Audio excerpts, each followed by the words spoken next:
In this video, we're going to cover all the features of a task and all the options as well as progress tracking that comes with them.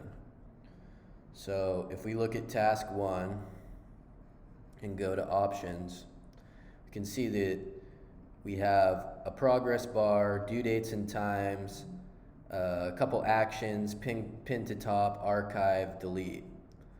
So first we're going to show how you assign somebody to an individual task. So we're going to go over to members and we'll go ahead and assign somebody to this task. That means that it is their job to fulfill it. So if I go over to options, you can now see that as they fulfill the task, they can start to move this progress bar.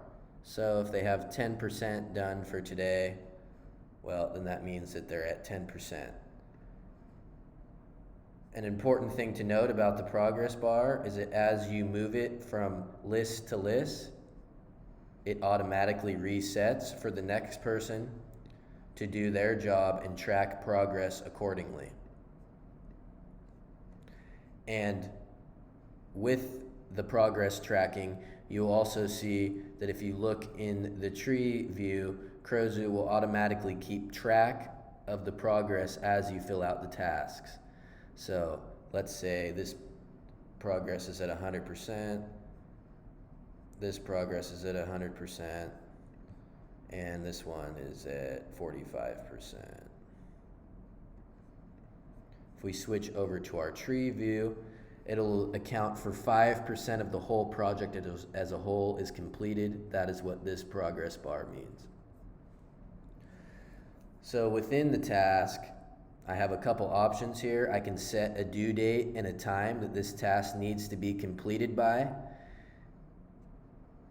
And Krozu will send you a notification when the due date is approaching. And now I also have a checklist feature, which for task 1, I need an approval. I'm going to add a checklist.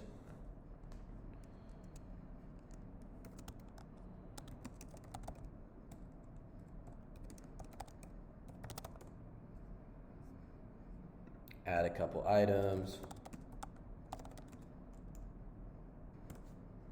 Once I do that, I can go ahead and click out of this. And now you can see for task 1, 0 out of 3 are complete. And these need to be checked in order for the task, in order for the checklist to be filled out as complete. So yes, I did this. Yes, I did that. And this. And you can see that the task checklist has a separate progress bar from the task progress in options. So this set at the bottom under actions, we have a pin to top. So if we have a list with 25, 30 tasks, and we, instead of scrolling through them and looking for which one we want, the ones that are the most important or need to be addressed today, you're going to go to task, click on it, and you're going to pin it to the top. This little pin right here will show you that it's pinned to the top. So these tasks have priority. And if you want to take it off, all you do is simply click unpin. The last thing on the task list we'll be covering is tags. So if I wanted to add a tag as critical, I would then click on it, this little pencil right here, and then I would select the color. So critical probably needs to be looked at right away, so we'll make it red. And you can provide a shortcut so that instead of going into the task options and clicking on tags and doing all this, you can create a shortcut, the Shift A or Shift T, whatever is not already a Windows or Mac function that's automatically from the factory, you can assign a shortcut in order to color code a tag. So for me, I'm going to do Option Z. As you can see, I assign this to task 1, but if I go and put my cursor over task 5 and hit Option Z, you can see that it shows up right there. I can do the same for task 2, Option Z. Boom, it shows up there.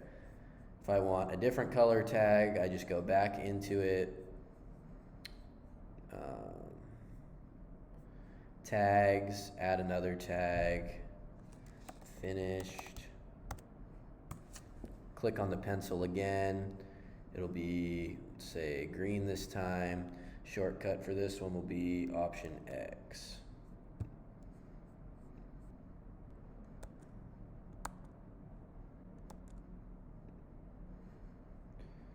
There you have it. I can also remove them by using the same command.